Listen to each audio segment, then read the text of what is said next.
사고가 있었습니다. 12월 30일 정도인데요. 마지막 날이 12월 31일이었잖아요. 근데 12월 30일 저녁에 정전이 된 거예요. 아파트 입구에 이제 아파트로 전기가 들어오는 입구에 기계가 화재가 나서 교체해야 되는 작업이 있었습니다. 한전의 응급 복구반이 출동을 해서 그걸 고쳤어요. 그런데 저한테는 굉장히 그 시간이 토요일 밤이 분주한 시간 아니겠어요? 그래서 불도 못 켜지, 컴퓨터도 안 되지, 냉장고도 안 되지, TV도 안 되지, 심지어는 인터넷도 쓸 수가 없었어요. 왜냐면 전기로 다 하니까. 어떻게 했냐면 중간에 집에 중간중간에다가 촛불을 켜놨습니다. 그리고 그 전에 제가 하나 사둔 게 하나 있었거든요. 그게 뭐냐면 야간에 등산 갈 때 이렇게 그 여기다 끼는 거 있잖아요. 이거를 제가 전에 하나 사놨어요. 그래서 그걸 끼고 그걸 쓰고 불빛을 책을 보면서 설교 준비를 했습니다. 다행이었던 것은 뭐였냐면 저희 집이 18층이거든요. 엘리베이터에 전원이 안 들어왔으면 제가 18층을 내려갔다 올라와야 되는 그런 끔찍한 일이 벌어져야 될 텐데 다행히 아파트 비상발전기로 엘리베이터에는 전기가 공급이 됐어요. 4시간 정도를 예상했는데 한 2시간 반 정도 되니까 불이 들어오더라고요. 제가 그때 느낀 건 뭐냐면 우리 지금 생활이 얼마나 전기에 의존적이고 현대의 이런 문명에 너무 많이 의존하여 사는 거 아닌가라는 생각을 했습니다. 여러분, 제가 왜 그 정전 얘기를 하냐면요, 예수님 당시에 성전이 정전의 기능을 하지 못하는 이런 가전제품들처럼 예수님 당시에 성전이 기능을 하지 못했어요. 기능을 상실한 상태에 있었습니다. 하나님께 나가고 하나님께 예배하고 하나님의 영광이 나타나고 하나님의 치료와 은혜를 경험하는 이 기능을 전혀 감당하지 못하고 오히려 이상한 모습으로 성전이 예수님 당시에 그렇게 변질되어 있었죠. 그래서 오늘 우리가 읽은 말씀이 뭐냐면 예수님께서 그 성전을 정결하게 하신 사건을 기록하고 있습니다. 우리가 순기능과 역기능이라는 얘기를 많이 하는데요, 예수님 당시의 성전은 순기능보다 역기능에 가까운 일들이 그 가운데서 벌어지고 있었던 것입니다. 그래서 저는 오늘 우리 성도님들과 함께 그때 당시 예수님 당시의 성전이 얼마나 기능을 감당하지 못하고 있었는가, 역기능적인 요소가 있었는가를 같이 살펴보고 성전은 그러면 어떠해야 되느냐라고 하는 것을 살펴본 이후에 우리가 그러면은 하나님의 성전으로서 우리는 어떻게 살아야 될 것인가를 말씀을 나누보도록 하겠습니다. 첫 번째, 왜곡된 성전의 모습이 오늘 우리 가운데서 보입니다. 우리가 읽은 성경 본문에 보면 성전이 왜곡된 모습으로 성전이 그 당시에 기능했던 것을 우리가 읽을 수가 있습니다. 여러분, 이것이 왜 중요하냐면 오늘 우리 가운데 이런 모습이 없는가를 살펴봐야 되기 때문에 그렇습니다.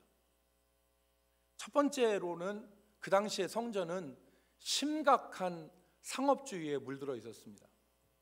심각한 상업주의. 여러분, 당시 성전에는 장사하는 사람들이 즐비했어요. 오늘 우리가 읽은 본문 말씀에 보면은 비둘기 팔고 그 다음에 돈 바꾸는 사람들만 나와 있지만 요한복음 2장에 보면은 예수님께서 성전을 정결하게 하신 사건이 기록되어 있는데 거기에 보면 소와 양을 파는 사람들을 내쫓으셨다 그랬거든요. 그러니까 이때 당시에는 소와 양을 파는 사람, 비둘기 파는 사람, 또 돈을 바꿔주는 사람들이 있었던 것입니다. 여러분, 왜 이 장사가 필요했냐면 유대인들은 해마다 명절이 되면은 자기 고향에서 올라와요. 어디로? 예루살렘으로. 성전이 있는 예루살렘으로 올라와서 거기서 하나님 앞에 제사해야 됐습니다. 그런데 자기 고향에서부터 소나 양을 몰고 오는 게 아니라 예루살렘에 와서 소와 양을 구입하고 비둘기를 구입해서 하나님 앞에 사용했어요. 그렇기 때문에 이 성전에 장사하는 사람들이 가득했는데요. 여러분, 조금 이걸 깊이 있게 들여다보면 앞에 그림을 좀 보시면 성전에 대한 모습이 나옵니다. 이게 헤롯 성전의 모습인데요. 여러분 잘 아시다시피 솔로몬의 성전이 무너지고 난 다음에 스룹바벨이 성전을 세웠는데 헤롯은 그 스룹바벨 제2의 성전에다가 확장 공사를 한 거예요. 46년 동안. 그게 헤롯 성전입니다. 여기 보이는 게 지성소와 성소가 있는 성전이에요. 성전. 그리고 이 부분에서 제사장들이 하나님 앞에 그 제단 가운데 제사를 드렸죠.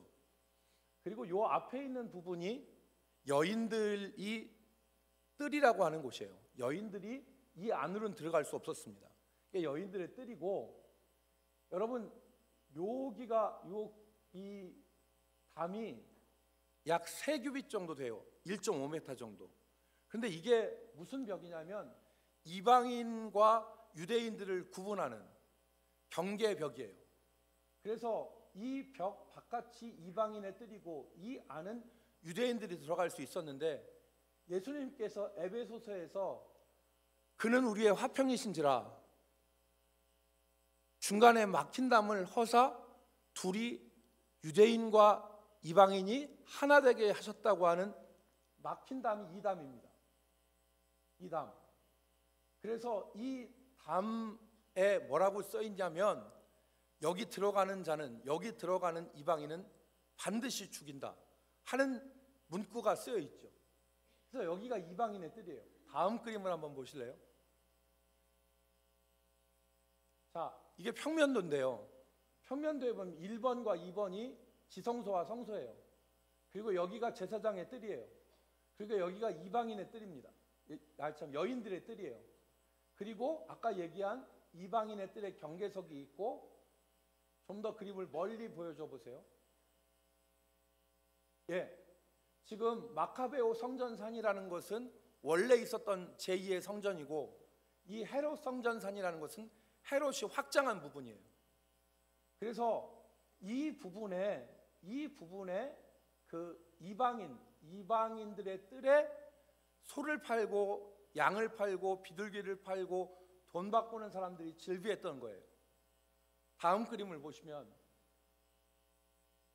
이게 이제 멀리서 바라본 건데, 이게 지성소와 성소이고 여기가 여인들의 뜰인데, 요 경계성 너머에 여기가 이방인의 뜰인데, 이 이방인의 뜰에 많은 장사치들이 있었던 것입니다. 애초에 그 성전에서 왜 이 장사하는 사람들이 생겼냐면, 멀리서 예배하러 온 예배자들이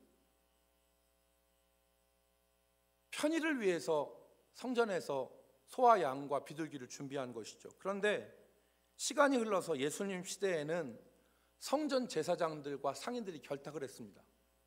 그래서 오직 소와 양과 비둘기는 대제사장들과 결탁한 상인들의 것만 살 수 있도록 일종의 독점적인 권한이 부여가 됐는데, 왜냐하면 여러분 성전의 예물은, 하나님 앞에 드리는 예물은 흠이 없는 거야 되잖아요.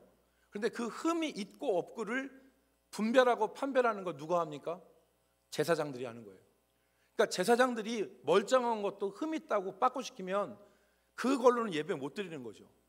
그런데 아마 부착했겠죠. 어느 상점에서 파는 소와 양 비둘기, 그것만 받도록 한 거예요. 이런 유착관계 가운데서 어떤 현상이 일어나냐면 바가지 요금이 생긴 거예요. 성전 밖에서는 싸게 살 수 있는 소와 양과 비둘기를 성전 안에만 오면 2배, 3배의 가격을 주고 사야 되는 바가지가 이 성전 안에 있었던 것입니다. 돈 바꾸는 자들도 마찬가지예요. 성전 안에서 사용되어지는 것은 오직 정해져 있어요. 그러니까 자기가 사는 나라의 돈을 가지고 와서 성전에다가 드릴 수 없었어요. 그래서 오직 성전에서 사용되어지는 동전으로 바꿔야 되는데, 이때 돈 바꿔주는 사람들이 성전에 있었던 것입니다. 그런데 오늘날도 우리가 달러나 아니면 엔화나 아니면 다른 걸 바꿀 때 환전하려면 환전 수수료가 생기잖아요. 그런데 이 당시에 환전 수수료를 어느 정도까지 받았냐면 원금의 20%를 받았습니다. 엄청난 폭리가 되는 거죠. 원금의 20%, 1,000원을 바꾸려면 800원밖에 못 받는 거예요. 나머지 200원은 환전 수수료로 줘야 되니까 이게 얼마나 폭리이고 얼마나 큰 탐욕에 물들어 있었던 겁니까? 그럼에도 불구하고 울며 겨자 먹기로 사람들은 이 환전상들에게 돈을 바꿔야 됐고, 그리고 이 성전 안에 있는 소 팔고 양 팔고 비둘기 파는 사람들에게 물건을 사야만 됐습니다. 그래서 예배가 안중에 없고 성전 예배를 매개로 해서 거대한 탐욕의 시스템이 작동을 하고 있었던 것이죠. 그 상업주의가 만연한 것이 그 당시 예배였습니다. 다른 하나는 첫 번째 상업주의로 물든 것이고, 두 번째로는 강도의 소굴로 예배당이 전락한 것입니다. 예배당이 거룩한 자들, 하나님의 예배하는 자들로 모이는 것이 아니라 예수님은 그 예배당을 향해서 강도의 소굴이다라고 말씀하셨어요. 즉 강도가 무엇입니까, 여러분? 자기가 원하는 것을 뺏기 위해서는 사람의 생명이나 안전을 아랑곳하지 않고 사람을 때리고 죽이고 해서 뺏는 것이 강도잖아요. 그러니까 이 성전 안에 하나님께 예배하는 신실한 사람들, 하나님의 은혜를 구하는 심령이 가난한 자들이 모여 있는 것이 아니라 전부 예배에 나온 자들이 강도와 같이 자기의 유익을 위해서는 다른 사람들에게 칼들에 대고 다른 사람들의 것을 뺏고 다른 사람들을 쳐 때려 죽이는 이런 사람들로 가득한 것이 그 당시의 예배당이었다.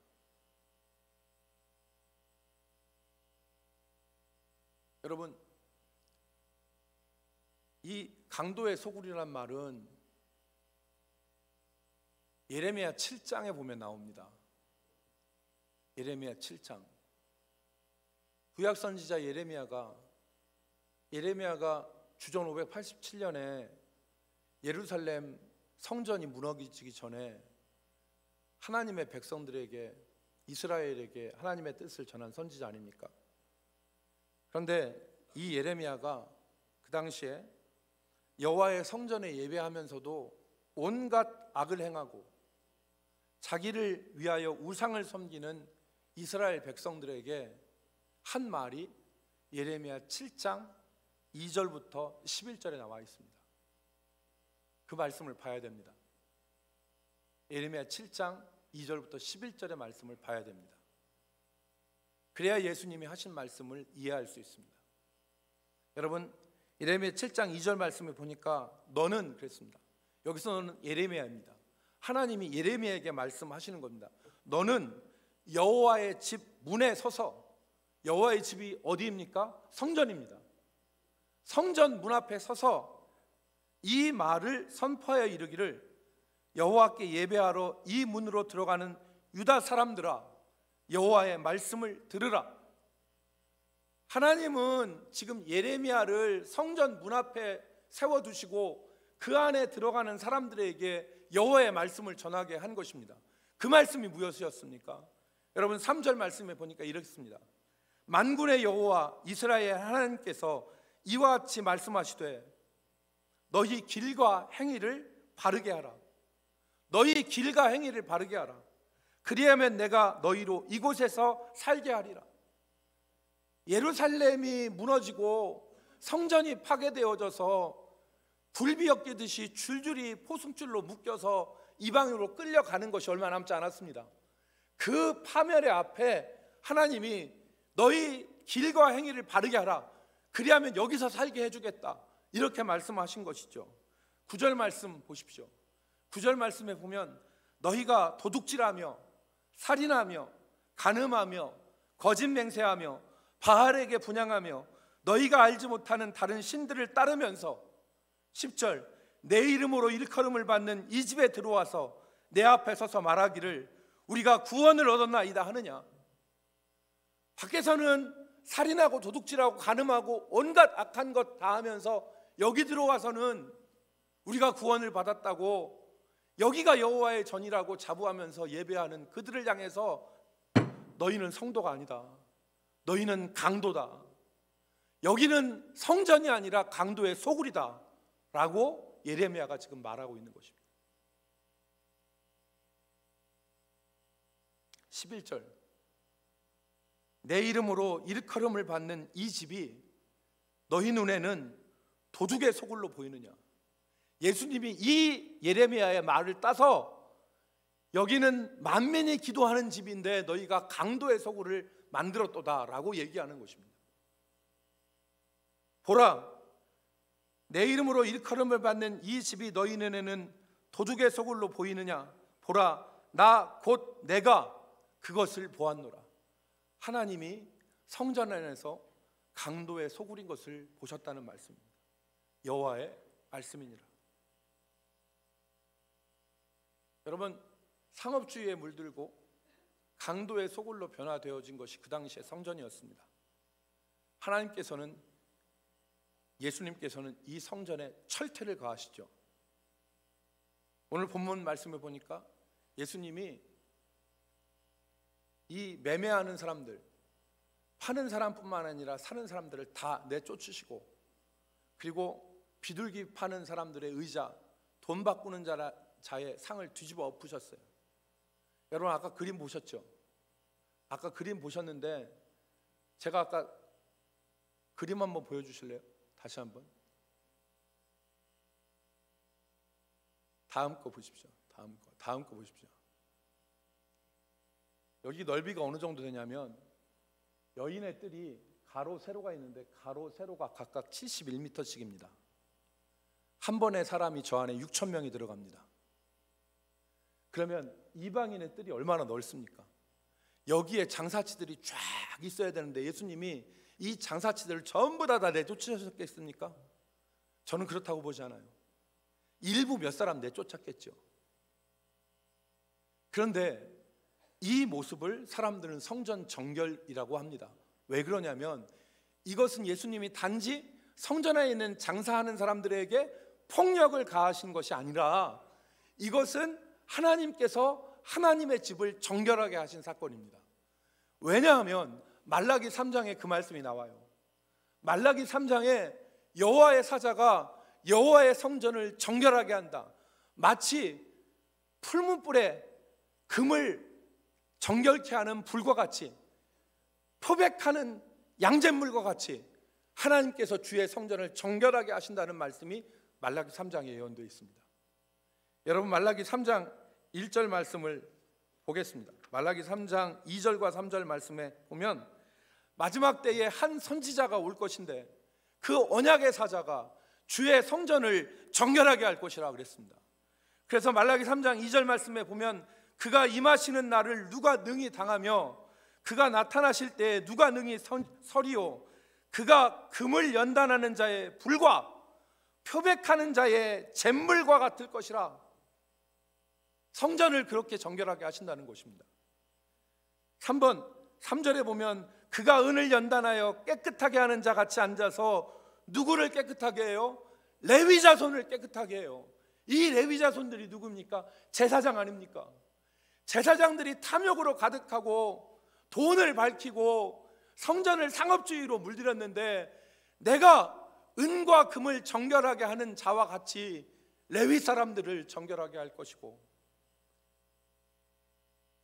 금, 은 같은 그들을 연단하리니 그들의 공의로운 제물이 나 여호와께 바쳐질 것이라. 그들이 드리는 제물도 온전한 것이 되게 하시겠다는 것입니다.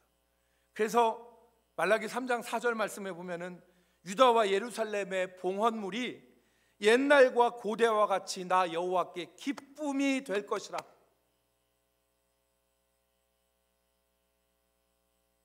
주님은 이 성전을 정결하게 하신 거예요. 사랑하는 성도 여러분, 오늘 우리의 예배는 어떻습니까? 오늘 우리의 모습은 어떠한지 저는 이 말씀을 생각하면서 생각하고 또 생각했습니다. 오늘 우리의 모습은 어떤지, 상업주의로 물들어 있는지 아는지, 오늘 우리가 여기서 예배하면서 주여 주여 하지만 우리가 살인하고 도둑질하고 간음하고 바알 섬기고 자기를 위해서 알지 못하는 신을 섬기면서 우리가 구원을 받았습니다. 왜 그렇게 예배하냐면 양심의 가책을 덜고 또 다른 나쁜 짓을 하기 위해서 그렇게 하는 이 당시의 모습이 우리의 모습이 아닌지를 생각해 봐야 되는 것입니다. 두 번째, 예수님은 성전의 참 의미에 대해서 말씀해 주셨습니다. 오늘 우리가 읽은 말씀에 보면 내 집은 기도하는 집이라. 그래서 내 집은 기도하는 집이라.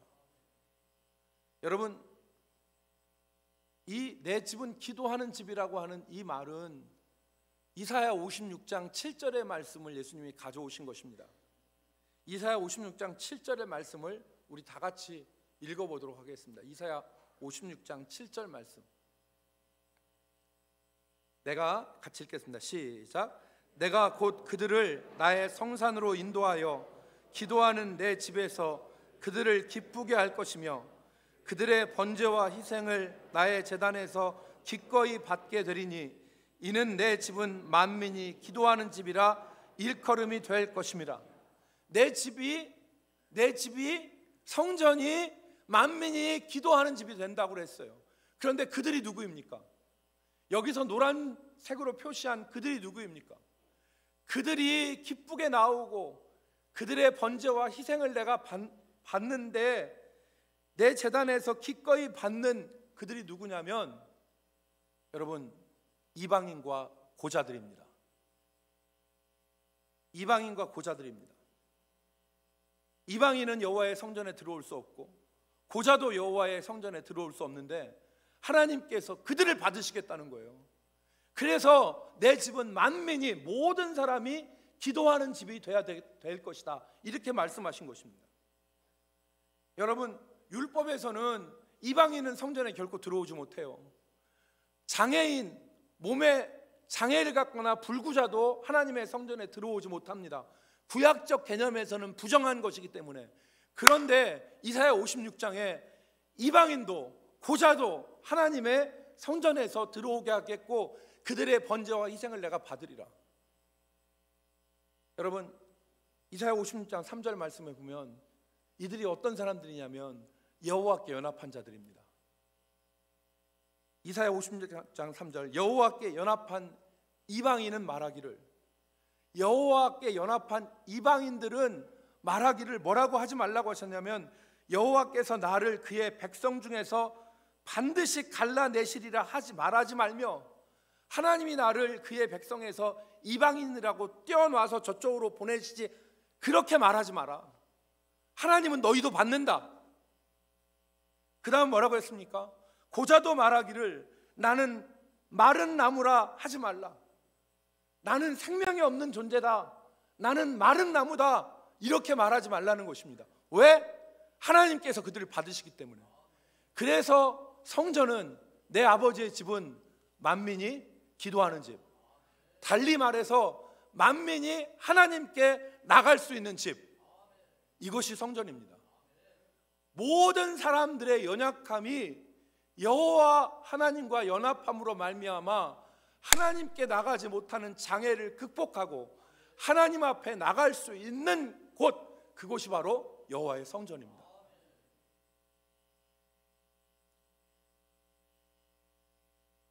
여러분, 누구라도 하나님께 나가서 죄짐을 벗고 은혜를 경험하고 하나님의 거룩하심을 덧입는 곳이 바로 성전이어야 합니다. 예수님이 그 성전에 계실 때 역기능으로 작용했던 이 성전에서 이 성전의 참기능이 회복되어지는 사건이 있었어요. 맹인과 전원자들이 예수님께 나왔습니다.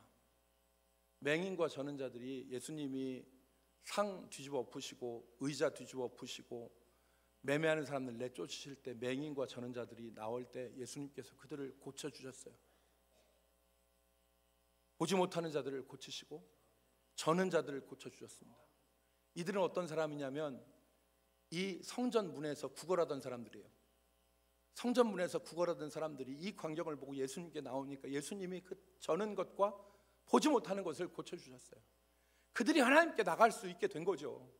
그들이 가로막히는 장벽을 제거하고 하나님 앞에 나갈 수 있는 성전의 순기능이 지금 예수님을 인하여서 작동하게 되는 거예요. 그랬더니 어떤 일이 발생했습니까? 어린아이들이 호산나 다윗의 자손이여 하고 찬양하는 거예요.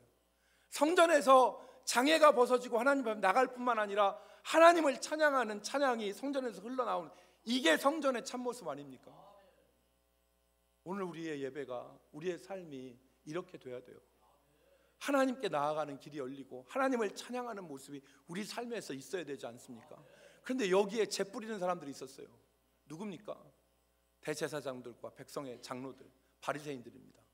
그들이 뭐라고 얘기했습니까? 예수님께 너희 소리 듣느냐? 무슨 소리? 아이들이 찬미하는 소리.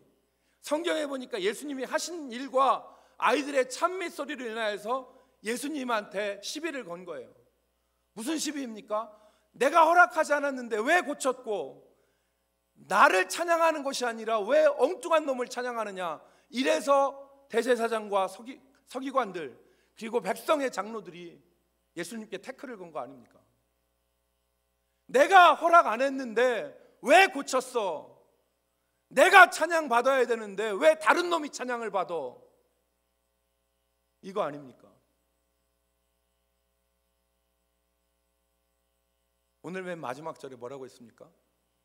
오늘 맨 마지막 절에 예수님이 거기서 떠나 그랬어요.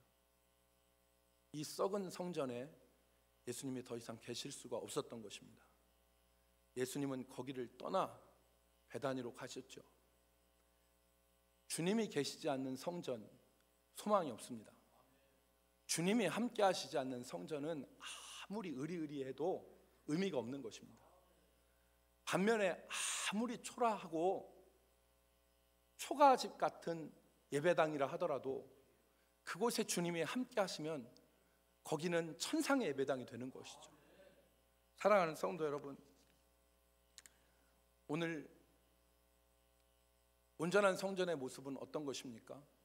모든 가로막혔던 것들이 풀려지고 얽매였던 것들이 자유케 되어져서 하나님 앞에 기꺼이 나갈 수 있고 하나님께 찬양하며 영광을 돌릴 수 있는 것이 참된 예배의 모습인 것입니다. 마지막 세 번째로, 우리 자신이 성전이라는 것을 기억해야 합니다. 우리 자신이 성전입니다. 바울 사도가 고린도전서 3장 16절 말씀에서 뭐라고 했냐면, 고린도전서 3장 16절과 17절 말씀에 너희는 너희가 하나님의 성전인 것과 하나님의 성령이 너희 안에 계시는 것을 알지 못하느냐. 우리가 성전이라는 거예요. 여러분, 제1성전 솔로몬 성전도 다 무너졌습니다. 제2 수룹바벨 성전, 헤롯이 보강한 성전, 제2성전도 무너졌습니다. 기능을 다한 것이죠. 그런데 진짜 성전은 어떤 것이냐? 우리 가운데 성령이 계시고 우리 가운데 하나님의 영이 계신 우리가 성전이고 우리가 하나님의 전이라는 것입니다. 그러므로 오늘 제가 말씀드린 이 모든 것들을 우리에게 적용해야 됩니다.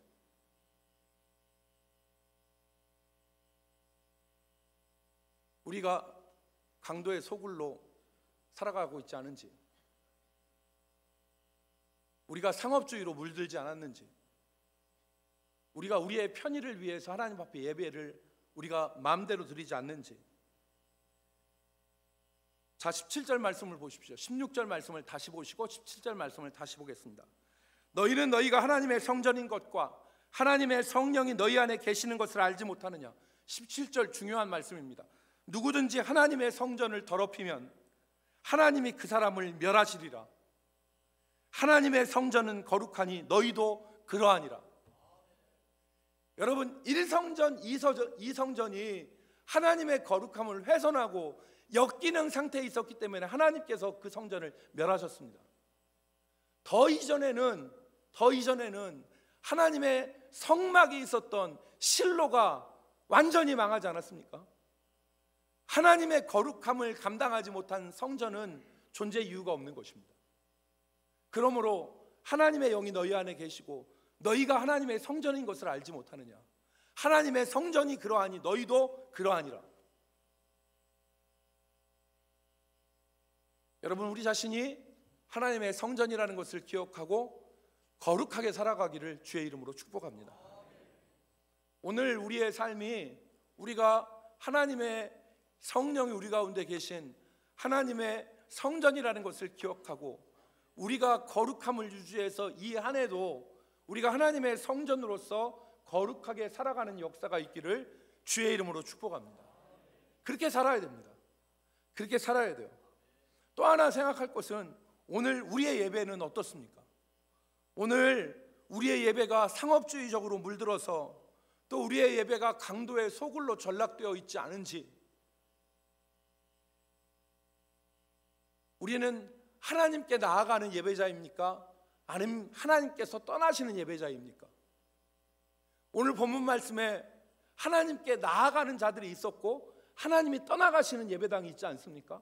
오늘 우리의 예배당이 하나님께 나아가는 자, 하나님께 나아가는 예배가 될 수 있기를 주의 이름으로 축복합니다.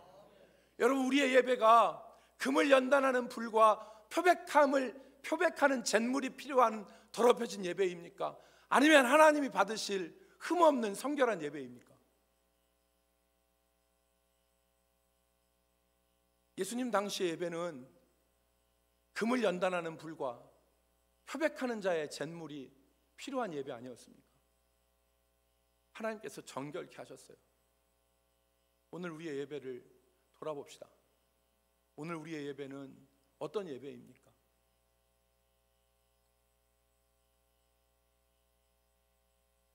오늘 우리의 예배가 하나님 앞에 정결하게 드려지고 우리의 삶이 거룩하게 하나님 앞에 드려질 수 있는 삶이 되기를, 그리고 이것을 눈을 떠서 바라볼 수 있기를 주의 이름으로 축복합니다. 하나님이 떠나가시는 성전은 소망이 없습니다. 내가 더 이상 이곳에 있지 못하겠다고 하나님께서 떠나가시면 오늘 우리에게는 아무런 소망이 남지 않습니다. 비록 우리 가운데 이전에 이방인 것 같고 장애인 것 같아서 하나님 앞에 나갈 수 없었던 것들이 여호와께 연합함으로 하나님께 온전히 나아갈 수 있는 그런 삶이 되어야 됩니다. 그때 우리에게는 소망이 있는 것입니다. 안식일을 지켜서 더럽히지 아니하고 그의 손을 금하여 악을 행하지 아니하며 여호와와 연합함으로 기꺼이 받으시는 예배가 되기를 소망합니다. 그럴 때 소망이 있는 것입니다. 그럴 때 주의 손이 함께하여 역사가 일어나는 것입니다. 예배가 살아야 믿음이 살고 예배가 살아야 우리 삶에 생기가 도는 것입니다. 여러분, 나는 마른 나무라 하지 말아라. 주님께서 고자에게도 하시는 말씀이 나는 마른 나무라고 하지 말고 여호와께서 나를 갈라내시리라고 말하지 말아라. 이방인들에게 말씀을 하셨지 않습니까? 그것은 여호와께 연합한 자, 그 자에게는 하나님께서 생명을 주셔서 마른 나무 같지 않고 잎이 청청하고 진액이 부족하지 않고 철마다 열매를 맺는 그 생명의 역사를 하나님이 허락하신다는 것입니다. 오늘 우리 가운데 그 역사가 있기를 바랍니다. 여러분, 한 가지 생각하는 것은 우리가 하나님 앞에 예배하는데 변질된 모습이 있는지 생각해 보아야 됩니다. 대표적으로 우리가 드리는 온라인 예배가 진정으로 하나님이 받으시는 예배인지를 생각해 보아야 됩니다. 오늘 영상 예배는 코로나로 인해서 예배를 드릴 수가 없을 때, 격리되어서 예배를 드릴 수 없는 상황 가운데서 예배당에 나올 수 없으니까 예배를 드리지 못하는 불가피한 상황 가운데서 마련되어진 예배가 영상 예배입니다. 그런데 코로나가 물러가고 예배가 드릴 수 있는 상황이 되었음에도 불구하고 약간의 어려움만 있으면 영상 예배를 드리겠다는 것은 이것은 본질적인 뜻을 왜곡하는 것이죠. 하나님 앞에서 참된 예배가 될 수 없는 것입니다. 시기가 좋아지고 세상이 좋아져서 정말 예배 드릴 수 없는 불가피한 상황 가운데도 영상 예배를 드릴 수 있는 이점이 있습니다. 그런데 그것이 우리의 귀찮음과 우리의 편리를 위해서 회피하는 어떤 방법으로 사용되어진다면 이것은 성전에서 매매하는 것 자체를 악용하는 것과 다를 바가 없는 것이라고 우리가 생각할 수 있습니다.